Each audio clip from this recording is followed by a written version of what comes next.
धन्यवाद अध्यक्ष जी, आपने इस मुद्दे पर मुझे बात रखने को कहा और मैं दिल्ली सरकार का भी आभार व्यक्त करती हूं, दिल्ली और देश के लोगों की ओर से, कि आज ऐसे समय पर जब सबसे ज्यादा इस सदन की जरूरत महसूस की जा रही थी, ऐसे समय में दिल्ली सरकार ने सदन बुलाने का फैसला किया। और आज जबान हमारी होगी, शब्द जो है हमारे होंगे, लेकिन जो दर्द है वो दिल्ली और देश के लोगों का होगा। अध्यक्ष जी, 25 जून 1975 को देश में पहली बार इमरजेंसी लगी थी। मैं उस समय पैदा भी नहीं हुई थी, लेकिन मुझे यकीन है कि आप उस समय राजनीति में सक्रिय थे। आपने उस तरह की इमरजेंसी जब पूरे देश में लगी थी, वो एक राजनीतिक अराजकता का माहौल था। लेकिन ऊपर जरा बातचीत कैसे हो रही है? कह रही थी 25 जून 1975 को जब देश में इमरजेंसी लगी थी, मैं पैदा भी नहीं हुई थी, लेकिन आपने उस इमरजेंसी को अपने आंखों से देखा, महसूस किया होगा।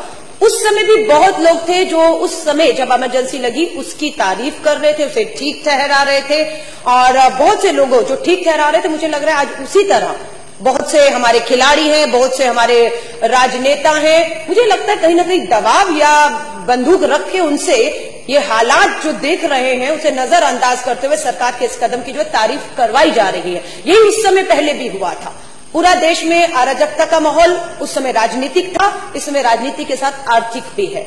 अध्यक्ष जी, मैं और मनीष सिसोदिया जी शनिवार को चांदनी चौक बाजार में, खारी बावली में, कश्मीरी गेट में एक छोटे से छोटे व्यापारी को मिले। हमने वहां देखा बाजार पूरी तरीके से अध्यक्ष जी बंद पड़े हुए हैं। व्यापारियों ने बताया जो छोटा व्यापारी भी चांदनी चौक जैसी जगह पर 10-12 हजार रुपए कमा लेता था, उसकी सेल 400-500 पर आकर रुक गई है। उसके पास घर में जाकर बच्चों को खिलाने के लिए पैसे तक, रोटी तक के नहीं है।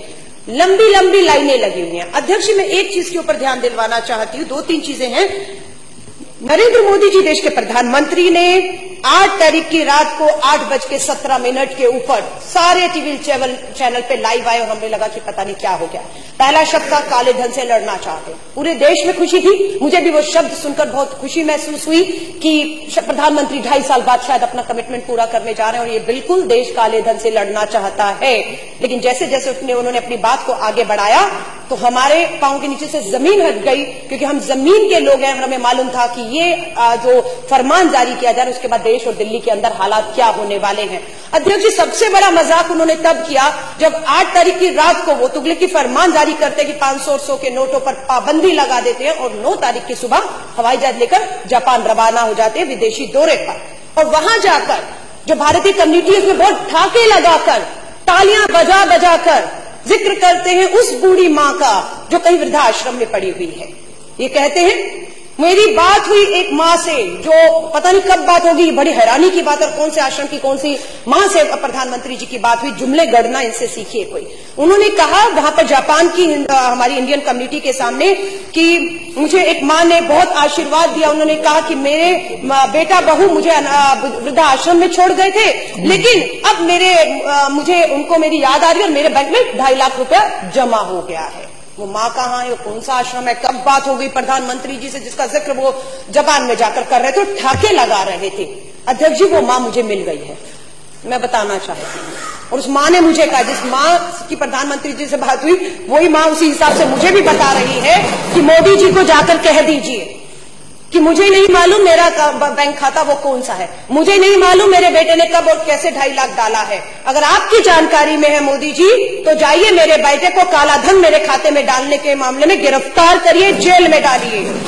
और आशीर्वाद मैं आपको तब दूंगी जब वो मां ये कह रही है कि मैं अपनी 4 दिन से पासबुक लेकर बैंक के धक्के खा रही हूं, मैं अपनी पेंशन नहीं लगवा पा रही हूं, मैं दवा नहीं ले पा रही हूं, वो मां रो रही है। ये मोदी जी को मैं बताना चाहती हूं, ये वही मां है जिस मां ने आपको आशीर्वाद दिया था।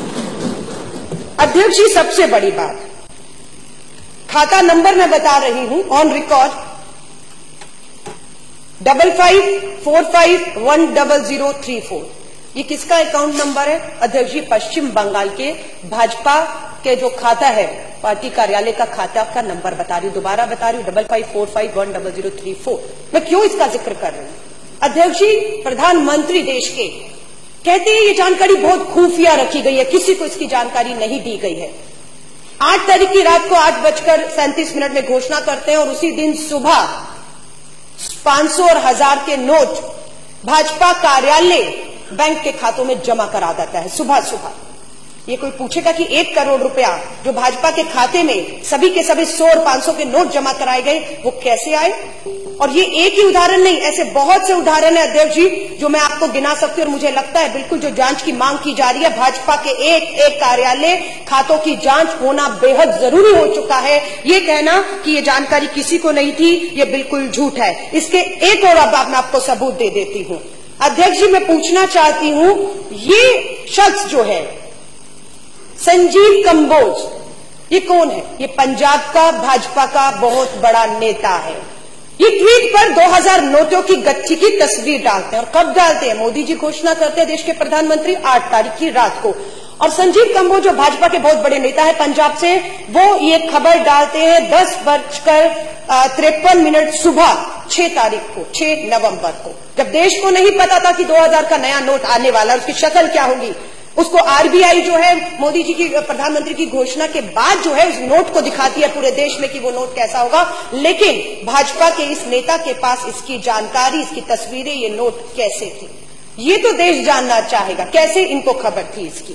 लेकिन इसका जवाब भाजपा का कोई नेता देने को तैयार नहीं है। उल्टा राष्ट्रवाद और देशभक्ति के नाम पर जिस तरह से निर्दोषों को मैं कहूंगी, क्योंकि चीफ जस्टिस ऑफ इंडिया के भी पूर्व चीफ जस्टिस ने भी कहा है कि जिनको फेक इनकाउंटर में मारा गया है उनका दोष कभी साबित ही नहीं हुआ, वो अभी अंडर ट्रायल थी। तो देशभक्ति के नाम पर, राष्ट्रवाद के नाम पर, आतंकवाद के नाम पर जिस तरह से निर्दोषों को फेक इनकाउंटर का शिकार बनाया जा रहा है, ठीक उसी तरह देशभक्ति राष्ट्रवाद के नाम पर, काले धन के नाम पर निर्दोषों को, 125 करोड़ की गरीब मजदूर आम आदमी किसानों को लाकर इन्होंने जो है वो सड़क पे खड़ा कर दिया है। शर्म आती है हमें, उस मां के आंसू नहीं दिखते। और सबसे बड़ी तो मैं निंदा करना चाहूंगी, शर्म आती है। कल तक जब कांग्रेस के नेता राहुल गांधी लाइनों में खड़े थे तो मोदी जी भाषण देकर ठाके लगा रहे थे कि मां का काला धन जमा करने के लिए एक बेटा लाइन में खड़ा है।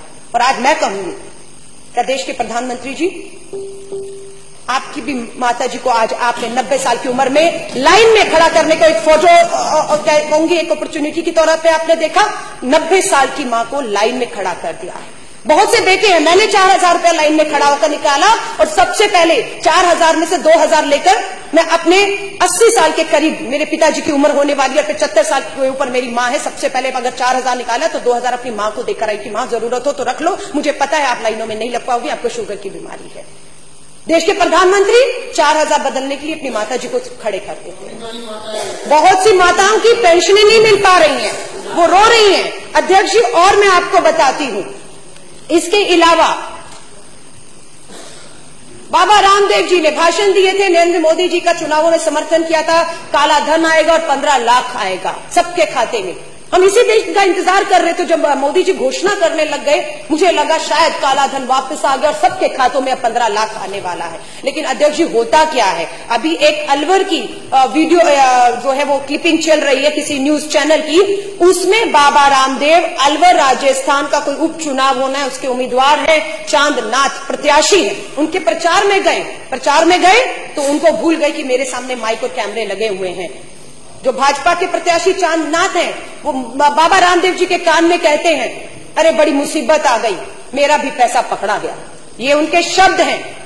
किसी ने कहीं से पैसे लाने में बड़ी दिक्कत हो रही है, हमारे पकड़े भी गए। अब बाबा रामदेव जी क्या कहते हैं, उनका हाथ पकड़ते, उन्हें चुप कराते, ये बात यहां बंद करो, बावले हो गए हो, यहां मत करो, फंस जाओगे। ये क्या सच्चाई है? क्लिपिंग चल रहा है लेकिन मीडिया नहीं दिखा रहा उसको।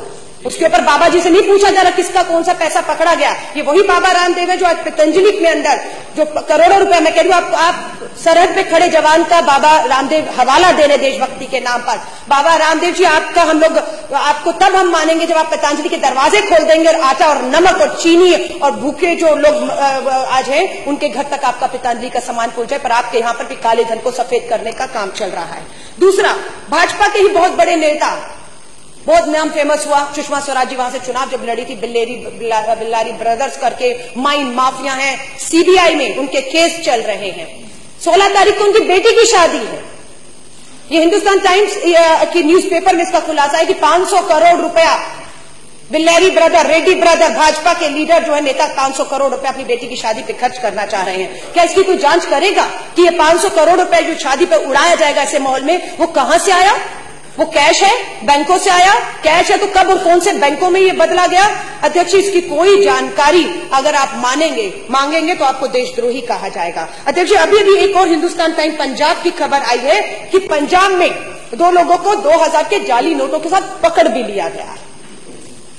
मैं चांदनी चौक से आती हूं, हमारे यहां पर बहुत प्रचलन है, सुनने में आता है कि हवाला कारोबार होता है, और आज तक और बहुत से चैनलों ने स्टिंग ऑपरेशन भी की।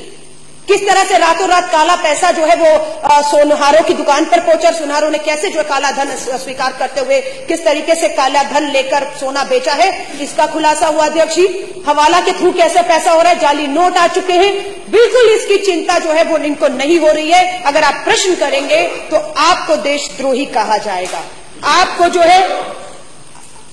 और मैं अध्यक्ष जी कहूंगी, नितिन जी प्लीज, ये अखबार की सच्चाइयां हैं। दिल्ली के 80% एटीएम खाली पड़े हुए हैं, क्योंकि 100 का आपने 500,000 बंद कर दिया, उसके बाद एक ही नोट बचता एटीएम में, जो फिट होता था वो 100 का होता था। और 100 की जो हकीकत है इस देश में, ये मैं नहीं कह रही, ये आंकड़े हैं, ये मेरे हाथ में इंडिया टुडे का न्यूज़पेपर है। इंडिया टुडे का न्यूज़पेपर ये बता रहा है कि देश में तो कुल करेंसी का जो 500 के नोट थे उसका 47% जो है वो हिस्सा था, और जो 1000 के नोट थे उसका लगभग 37%। आप मानिए लगभग 80% जो करेंसी थी वो 500 और 1000 के नोट की थी। 80-85 बाकी जितना भी रह गया, कुछ प्रतिशत 100 के नोट से ये देश ये सोच रहे हैं कुछ यूं चल जाएगा। ये हकीकत है। पहले प्रधानमंत्री जी ने कहा मुझे 2 हफ्ते दे दीजिए, जापान में ठाके मार के हंसे, यहां पर आकर रोना शुरू कर दिया, और अब 50 दिन मांग रहे हैं। और अर्थशास्त्री कह रहे हैं कि 6 महीने तक ये व्यवस्था जो है वो सुधरने वाली नहीं है। अराजकता का माहौल सब जगह है। अगर दिल्ली के मुख्यमंत्री उन्हें चेतावनी भी देते हैं कि संभल जाइए, इस देश के हालात बहुत बदतर होने वाले हैं, लेकिन वो कहते हैं कि आप हमें धमका रहे हैं, आप हमें धमका रहे हैं। आश्रय लेना चाह रहे कि कश्मीर में अगर स्टोन पेल्टिंग, अध्यक्ष जी, अगर बंद हो गया तो 500 के नोट बंद करने से हुआ है। तो मैं ये भी बता दूं, इस 500 के नोट के साथ स्टोन पेल्टिंग अगर पथराव वहां बंद हो चुका है, लेकिन खतरा पूरे देश में इसका पैदा हो चुका है। उसके उदाहरण है कि बहुत जगह लूटमार शुरू हो गई, काले बाजारी शुरू हो गई है, नमक तक को लेकर खारी बावली की दुकान को लूटा गया है। इन सब के लिए सरकार बिल्कुल भी तैयार नहीं है। 25,000 रुपए में कैसी होगी बेटी की शादी? इनका दर्द सुनने वाला कोई है? कौन नहीं चाहता? अध्यक्ष जी, एक मां मुझे मिली जिसका मैंने फेसबुक पे वीडियो भी डाला है, 10 लाख लोगों ने उसको शेयर किया है। वो मां ये कह रही है कि मैंने 50,000 रुपया 8 तारीख की सुबह अपनी बेटी की शादी के लिए उधार लिया था। वो 50,000 अब कागज रद्दी हो चुका है, कर्ज सिर पे खड़ा है जिससे लिया है। वो कहता है मुझे ये नोट वापस चाहिए, मैंने जब दिए थे तब ये चलते थे, अब मैं जो लूंगा वो लूंगा जो आज चलते हैं। वो मां आज सड़कों पर खड़ी है, रो रही है कि बेटी की बारात रास्ते से वापस लौट रही है। इसी तरह बहुत उदाहरण है। All is not well at Azadpur Mandi, फल फूल सब्जियां सड़ रही हैं, करोड़ों का नुकसान इस देश की अर्थव्यवस्था को लग रहा है। लोग बेरोजगार हो रहे हैं, जिनके पास 100 लोग काम करने वाले थे, सैलरी ना देने की वजह से उनको पता है कि 6 महीने तक अर्थव्यवस्था नहीं सुधरेगी, उन्होंने उसको नौकरियों से बेदखल करके बेरोजगारी भी एक बड़ा कारण बनना पड़ा। नोट बदलने में नाकाम युवती ने फांसी लगा दी। इतनी निराशा, हताशा आज आ चुकी है कि ये हाल हो चुका है। अलका जी कंक्लूड करें प्लीज, कंक्लूड करिए। यही कहूंगी, इसकी इतनी गंभीरता को विपक्ष हल्के में मत ले। मैं आपसे कहूंगी, हालात, हम जमीन से जुड़े हुए नेता, हमारे नेता आजादपुर मंडी से लेकर मनीष सिसोदिया जी पूरा चांदनी चौक घूमे, जमीन की हकीकत को जानते हैं। जिस जमीन की हकीकत से देश के प्रधानमंत्री कोसों दूर हैं, अगर वो जमीन की हकीकत से वाकिफ होते तो पश्चिम बंगाल, बिहार, दिल्ली में उनका ये हाल नहीं होता। आज भी मैं कहूंगी समय है, संभल जाए अध्यक्ष जी। जय हिंद, जय।